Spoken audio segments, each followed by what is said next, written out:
बात शुरू होती है हमारे एमसी से, जो कभी सपने में भी नहीं सोच सकता था कि दूसरी दुनिया में पहुंचने के बाद उसे जो खास ताकत मिलेगी वो पहले आओ पहले पाओ के नियम पर चलेगी। बस 2.5 मिनट की देरी ने उसका सारा खेल बिगाड़ दिया। उसके क्लासमेट्स ने पहले ही सारी जबरदस्त शक्तियां, जैसे सेकंड में दुश्मनों को खत्म करने या उन्हें सील करने वाली ताकतें छीन ली थीं। जो बचा था वो इतना बेकार था कि कुत्ता भी उसे इस्तेमाल न करे। और हाँ, उपाधियां वो तो बस घर में बैठने वाला और मूर्ख ओताकू जैसी थीं।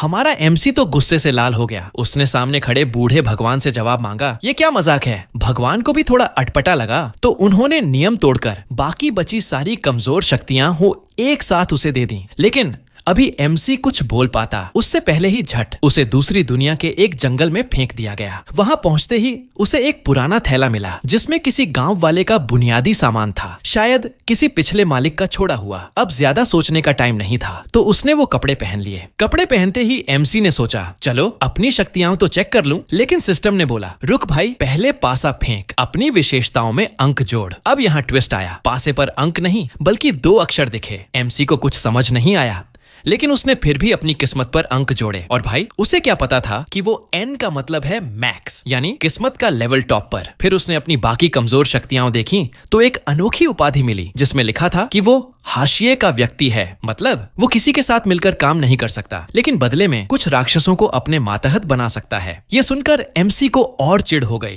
अरे, यहाँ भी दोस्त बनाने का चांस नहीं। तभी उसे थैले में एक चश्मा मिला। उसने जैसे ही पहना उसे चीजों को पहचानने की ताकत मिल गई। उसने कुछ खाने लायक मशरूम और साफ पानी जमा किया, फिर एक सुरक्षित जगह ढूंढकर अपना छोटा सा ठिकाना बना लिया। राक्षस उसके पास क्यों नहीं आए? एक तो कुछ सामान में राक्षसों को भगाने वाली शक्ति थी और दूसरा उसकी घर में बैठने वाली उपाधि उसके ठिकाने को पूरी तरह सुरक्षित रखती थी। खाना पानी ठीक करने के बाद एमसी ने सोचा, अब कुछ गोबलिन मारकर ताकत आजमाई जाए। हथियार तो बस एक लाठी थी, लेकिन उसने उसमें जादू की शक्ति डाल दी और भाई, वो लाठी बन गई घातक हथियार। पलक झपकते ही 2 गोबलिन ढेर। इससे उसका लेवल बढ़कर 2 हो गया और उसकी कमजोर शक्तियां व विशेषताएं भी थोड़ी मजबूत हो गईं। उसने जिम्नास्टिक जैसी शक्तियों और कुछ सैन्य मुक्कों का अभ्यास किया। फिर दिमाग में आया, अगर मैं पूरे शरीर में जादू डाल दूं तो बस। उसने ऐसा किया और उसका शरीर हल्का हो गया। हमले की गति 2 गुनी। अब सामान्य गोबलिन तो उसके लिए खिलौना थे। हाँ, थोड़े तगड़े गोबलिन से वो अभी भी भाग लेता था। दिन में वो गोबलिन को तंग करता, रात में जादू सीखता। धीरे धीरे दूसरी दुनिया में उसकी जिंदगी मजे की हो गई। लेकिन एक रात जब वो खरगोश पकड़ने की सोच रहा था, उसकी खोजी शक्ति ने कुछ परिचित लोगों को पकड़ा। ये थे उसके क्लास के लोग, बदमाश लड़के, ग्लैमरस लड़कियों का ग्रुप, मांसपेशियों वाले लड़कों का गैंग, ओताकू गैंग और उसकी बचपन की दोस्त यानी बानचैंग की अगुवाई में एक और टीम। एमसी ने सोचा, चलो बानचैंग को बता दूं कि मैं ठीक हूँ। लेकिन फिर उसने फैसला किया, नहीं, मुझे तो ये आजादी भांति है, मैं अकेले ही इस दुनिया को जीतूंगा। एमसी को क्या पता था कि पूरी कक्षा में सबसे भरोसेमंद लोग वो ओताकू थे जिन्हें वो बेकार समझता था। जब सब इस दुनिया में आए तो बाकी लोग या तो रो रहे थे या शिकायत कर रहे थे, लेकिन ओताकू लोग चुपके से भगवान की दी शक्तियों का अध्ययन कर रहे थे। बानचंग बाहर से शांत दिखती थी, लेकिन जब गोबलिन का झुंड आया तो वो डर के मारे जड़ हो गई। सब निराश हो गए। तभी ओताकू ने अपने हथियार निकाले और गोबलिन को पल में हरा दिया।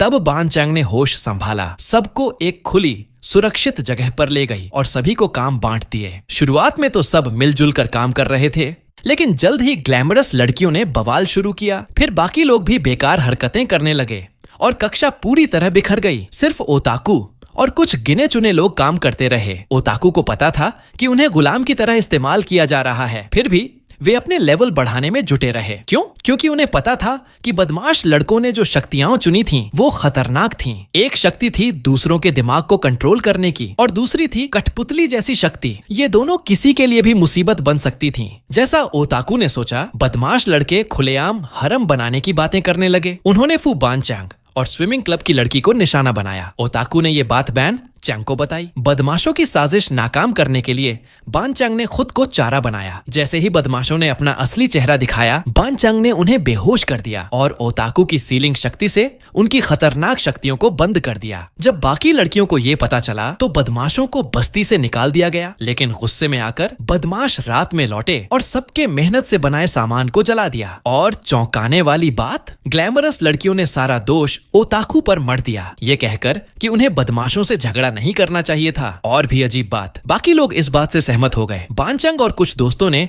ओताकू का साथ दिया, लेकिन ओताकू को ग्लानि हुई और उन्हें बस्ती छोड़नी पड़ी। लेकिन मुसीबत यहीं खत्म नहीं हुई। बस्ती छोड़ते ही ओताकू को गोब्लिन के झुंड ने घेर लिया। उनकी लड़ाई की आवाज ने एमसी को जगा दिया। कोई और होता तो शायद भाग जाता, लेकिन ओताकू के साथ उसकी कुछ बातचीत हुई थी। वो उनकी मदद करना चाहता था, लेकिन उसकी पहचानने वाली शक्ति ने बताया कि ओताकू का लेवल और उनकी नौकरी उससे कहीं बेहतर थी। वो निश्चिंत होकर जाने वाला था, लेकिन तभी उसने देखा कि 2 गोब्लिन छिपकर हमला करने वाले हैं। बस एमसी ने बिना सोचे हमला कर दिया और गोब्लिन को मार डाला। फिर वो ओताकू को अपने गुप्त ठिकाने पर ले गया। वहां की शानदार सजावट देखकर ओताकू दंग रह गए। बातचीत में एमसी को उनकी दुखद कहानी पता चली और उसने उन्हें ढेर सारा खाना दिया। अगले दिन ओताकू ने पूछा कि क्या वो उनके साथ शहर जाकर साहसी बनेगा, लेकिन हाशिए के व्यक्ति की उपाधि की वजह से एमसी ने मना कर दिया। ओताकू को विदा करने के बाद एमसी बस्ती की स्थिति देखने गया। शाम तक वहां पहुंचा और अपनी खोजी शक्ति से कई पैरों के निशान देखे, लेकिन जब वो दूरदर्शी शक्ति से देख रहा था तभी ग्लैमरस लड़कियों ने उसे पकड़ लिया। ओताकू की घटना से सबक लेते हुए वो उनसे उलझना नहीं चाहता था तो भाग निकला। दरअसल ओताकू के जाने के बाद ग्लैमरस लड़कियों को अपनी गलती का एहसास हुआ। उन्हें पता चला कि उनकी सुरक्षा ओताकू की वजह से थी और उन्होंने ही उन्हें निकाल दिया। अब वो ओताकू को ढूंढकर माफी मांगना चाहती थीं। ये देखकर एमसी का दिल पिघला और वो ओताकू का ठिकाना बताने वाला था, लेकिन तभी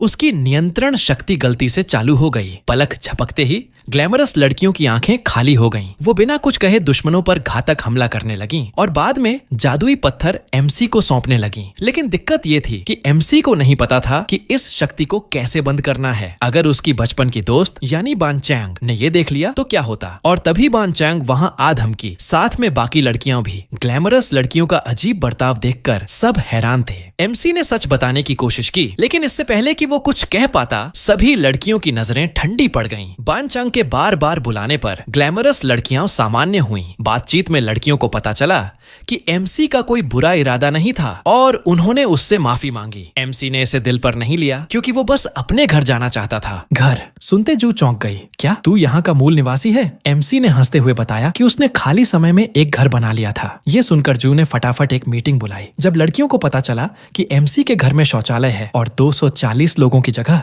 तो सब वहाँ रात बिताने को बेताब हो गए। जू ने थोड़ा झिझकते हुए एमसी से इजाजत मांगी और भाई एमसी के लिए ये हर ओताकू का सपना था, पूरी कक्षा की लड़कियों को अपने घर ले जाना। उसने झट से हाँ कर दी। अपनी खास शक्तियों की वजह से एमसी रात में भी सही रास्ता ढूंढ सकता था। जब वो घर पहुंचे लड़कियां थकान से चूर थीं, लेकिन घर की शानदार सजावट देखकर ऐसा लगा जैसे वो सपने में हैं। इस दुनिया में आने के बाद से वो तंबुओं में रह रही थीं और नहाना तो जैसे विलासिता बन गया था। एमसी घर का परिचय देना चाहता था, लेकिन लड़कियां बाथरूम देखकर पागल हो गईं और वहां दौड़ पड़ी। लड़कियों की इस हरकत को देखकर एमसी ने उन्हें जगह दे दी और बाहर तंबू लगाकर सो गया। लेकिन भाई बेडरूम में इतनी लड़कियों का ख्याल आते ही नींद कहाँ आने वाली थी। अगले दिन सुबह उसे अपने तंबू के सामने एक लड़की बैठी दिखी। उसने पूछा नाश्ते में क्या खाएगी, और जब उसने सुना कि मछली है तो वो उछल पड़ी। इस दुनिया में आने के बाद से वो सिर्फ मशरूम खा रही थी। नदी के पास रहने के बावजूद उसे मछली पकड़ने का कोई तरीका नहीं सूझा था। तभी एक लड़की ने कहा,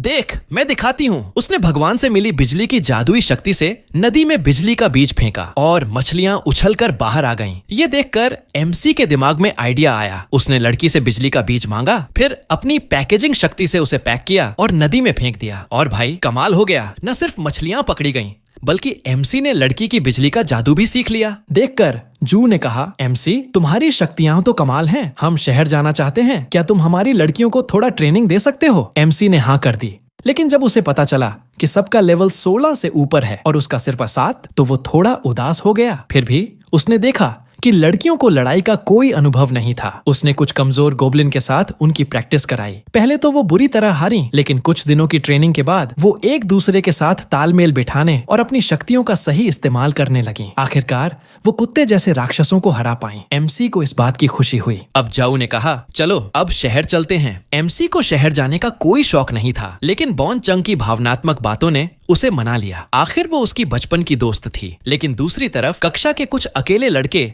एक रहस्यमयी लड़के से परेशान थे जिसके पास दूसरों की शक्तियां कॉपी करने की ताकत थी। एमसी को क्या पता था कि उसकी सबसे कमजोर दिखने वाली शक्ति पैकेजिंग इतनी जबरदस्त निकलेगी। उसने सिर्फ एक छोटा सा फायरबॉल फेंका और सामने 2 टन का सुअर जैसा राक्षस पल में खत्म। इससे न सिर्फ उसकी क्लास की लड़कियां बल्कि वो खुद भी हैरान रह गया। भगवान ने उसे जो कमजोर शक्तियां दी थीं वो नाम से तो बेकार लगती थीं, लेकिन इस्तेमाल करने पर गजब ढा रही थीं। जैसे पैकेजिंग से वो न सिर्फ जादू को पैक कर सकता था बल्कि दूसरों का जादू भी सीख सकता था। इस तरह उसने 6 तरह के जादू सीख लिए। उसकी पहचान शक्ति जो पहले सिर्फ जीवों को स्कैन करती थी अब मैप और रियल टाइम लोकेशन दिखाने लगी। और रात में सोने की टेंशन वो तो उसका तंबू हल कर देता था जिसमें राक्षस भागाने वाली शक्ति थी। इन शक्तियों के दम पर एमसी ने अपनी क्लास की सारी लड़कियों को जंगल से बाहर निकाला, लेकिन वो हमेशा सतर्क रहता था। एक बार जब उसने अपनी विशेषताएं चेक की तो देखा कि उसकी लिस्ट में एक नई शक्ति एयर वॉक जुड़ गई थी। शायद ये ज्यादा चलने की वजह से मिली थी। उसने आजमाया और भाई वो हवा में चलने लगा। बानचंग को लगा कि वो गायब हो गया, लेकिन ऊपर देखा तो एमसी हवा में टहल रहा था। उसने बताया कि वो आसपास खतरे की जांच कर रहा है। अपनी दूरदर्शी शक्ति से उसने देखा कि कुछ स्थानीय लोग राक्षसों से घिरे हुए हैं। एमसी को पहले तो लगा मुझे क्या, कौन जाने ये लोग सैनिक हैं या चोर, लेकिन जाऊ का दिल पिघल गया। उसने कहा अगर वो बुरे लोग हुए तो मैं सबसे पहले हमला करूंगी। एमसी ने ज्यादा बहस नहीं की और अकेले ही वहां चला गया। उसने अपनी वजन हटाने की शक्ति से खुद को हल्का किया, फिर सीलिंग जादू को अपने पैरों में लगाया। लेकिन तभी उसने देखा कि जू भी गलती से उसके जादू में फंस गई और पहली बार उड़ने की वजह से उसे ब्रेक लगाना नहीं आया। उसने राक्षसों को ही ब्रेक की तरह इस्तेमाल किया और स्थानीय लोगों को बचा लिया। बातचीत में पता चला कि वो लोग साधारण साहसी थे जो भेड़ियों जैसे राक्षसों को मारने आए थे, लेकिन बड़े राक्षसों से टकरा गए। चूंकि बाकी लड़कियां और जायू अभी तक नहीं पहुंची थीं, एमसी ने स्थानीय लोगों के लिए कुछ मशरूम भुने। उसे क्या पता था कि ये मशरूम जिन्हें वो खा खा कर तंग आ चुका था उनके लिए कीमती थे। ये थकान ठीक करने वाले मशरूम थे जो ताकत और चोटें ठीक करते थे। तभी जायू जाग गई, लेकिन उसे एमसी का गुस्सा समझ नहीं आया। दरअसल एमसी को ये देखकर जलन हो रही थी कि एक अधेड़ उम्र का आदमी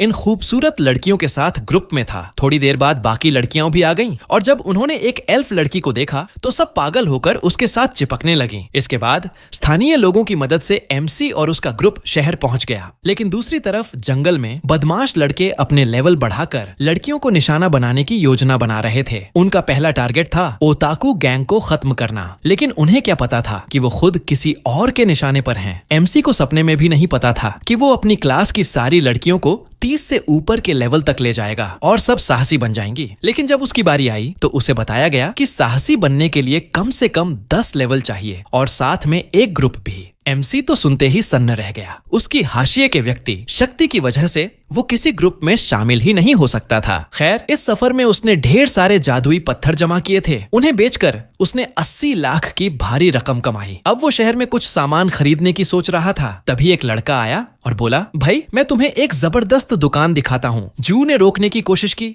लेकिन एमसी तो उत्साह में था। उसे लगा शायद कोई जादुई शराब खाना मिलेगा, लेकिन वहां पहुंचकर निराशा हुई। बस एक साधारण हथियारों की दुकान थी। फिर भी जब आ ही गया था तो एमसी ने सामान देखना शुरू किया। एक अदृश्य लबादा उसे पसंद आया। ये इसलिए खास था क्योंकि बिना साहसी बने कोई शहर से बाहर नहीं जा सकता था, लेकिन इस लबादे से वो सैनिकों की नजरों से बच सकता था। फिर उसने कुछ हथियार आजमाए और हर एक उसे खरीदने का मन करने लगा। तभी उसकी नजर एक अजीब से हार पर पड़ी जिसमें 7 चीजें रखी जा सकती थीं और उनकी शक्तियां भी इस्तेमाल की जा सकती थीं। लेकिन तभी जऊ वहां आ धमकी। एमसी घबराहट में हार गिरा दिया और उसमें रखी सारी चीजें टूट गईं। दुकानदार तो हैरान रह गया क्योंकि उनका दाम करीब 1 करोड़ था। जू और उस लड़के ने बहुत मिन्नतें की, लेकिन एमसी के 80 लाख यूं ही उड़ गए। अब वो सोच में पड़ गया। अगले दिन उसने अदृश्य लबादा पहना और चुपके से जंगल की ओर निकल गया, अपनी हाशिए के व्यक्ति वाली जिंदगी जीने। रास्ते में उसे कुछ गोबलिन दिखे, लेकिन उसने उनसे लड़ने की बजाय नजरअंदाज किया। तभी उसे एक लूटी हुई गाड़ी दिखी जिसमें से एक लड़की बचाओ बचाओ चिल्ला रही थी।